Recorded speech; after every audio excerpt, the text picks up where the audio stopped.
You know it's a big morning when, oh, I don't know if I like that sound, Trace, but thank you. When your kids wake up before 6 o'clock in the morning and your entire family has a rip-roaring debate about whether or not Arthur on PBS is actually an aardvark. My husband says no. I don't know, I don't argue with the Google often, but you say no. It could be a poorly drawn aardvark. A poorly drawn aardvark. Here, Trace. Cheerios and milk. We're going traditional this morning. Right, Trace? Yeah. Yeah, we like our Cheerios and milk. Liberty takes Cheerios, no milk. She's her own woman. Liberty, do you want more? Okay. All right. There we go. Okay. Hope you guys are having a good morning so far. A couple things I think you should know about today. 3, in fact. And I'm going to take my spot on my little stair over here. One having to do with a lot that's happening with the government, and 2 having to do with some big medical advancements that I think are interesting, and both scary and interesting. So let's start off with some of the news that has to do with border security, because you're going to be hearing a lot about this over the next several days.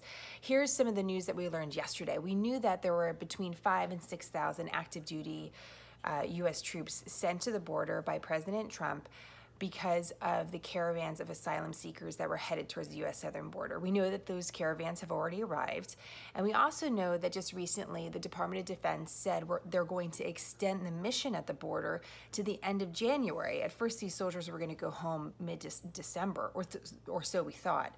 So we heard that last week, extended to January 31st. But what we learned yesterday is a fair amount of soldiers are actually going to be heading home, about 2,000. So you're going to see levels of active duty troops drop at the border, but they are going to stay. Now, this is just important to watch because the matter of border security is going to be one we're going to be discussing a lot over the next several days. And that's because Congress has to figure out their spending bill before the Christmas holiday, or we're going to have a government shutdown right around Christmas. You're welcome. Merry Christmas. That could happen.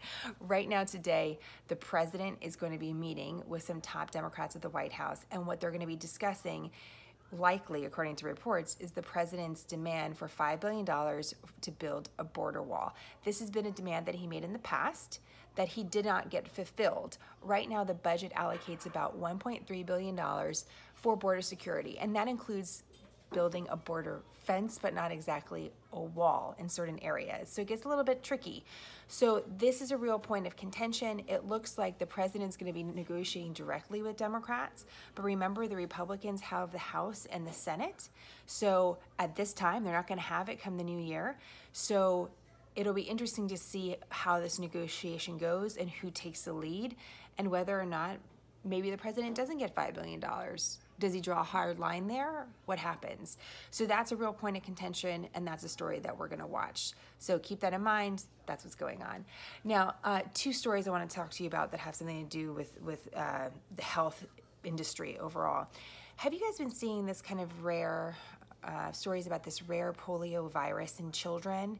It's, for short, people call it AFM. It's acute flaccid myelitis, if I can say that right, or myelitis. And it's this kind of mysterious illness. Kids get a slight fever, respiratory infection, sounds pretty normal for any sort of kids if you're a parent. And then about a week later, they start developing odd paralysis. And sometimes the paralysis goes away and sometimes it doesn't. This is very frightening, clearly, and it's affecting the most amount of children that we've seen in America so far. But here's a big but. Just remember, we've only tracked this illness since 2014, when we had more than 100 cases in America. In 2015, we had like 24 cases. In 2016, we had more than 100 cases. In 2017, we had 24 cases. So it's gone up and down. There's no regional area that's particularly affected. There's no pattern, like, high travel areas, big urban areas. There's zero pattern to this. And so it's pretty frightening. What you should know is the CDC came out. They have a special task force for this. They're still investigating hundreds of cases. Right now, we're at the highest amount of children diagnosed with this disease. But again, we're only looking at the past 4 years, and it's right under 160 children so far. They think that it's peaked, but we'll see. And it is scary to think about. I mean, definitely scary. I was talking to our pediatrician about it the other day. He kind of had the same reaction, like, this is really scary. We don't really know what it is. They think they've isolated a virus that could be causing it, but they're really not sure. So it's a big medical mystery. At the same time, though, I want you to remember that while we have these medical mysteries, we do have these advancements in medicine as well. And we're seeing this really interesting study that my colleague found, Jill, thank goodness for Jill, found this study. I don't know if you've seen it. It's an instant test for cancer that these Australian researchers have developed. It has not been tested in humans, so we don't know if it would work. But it needs a clinical trial for that. Right now, the researchers say that they can draw your blood. This is hypothetically. They're going to be able to draw your blood, and they're going to be able to screen your body for cancer if you have cancer cells in your body. And the results will come to you in 10 minutes. Apparently, the test is quick and fast.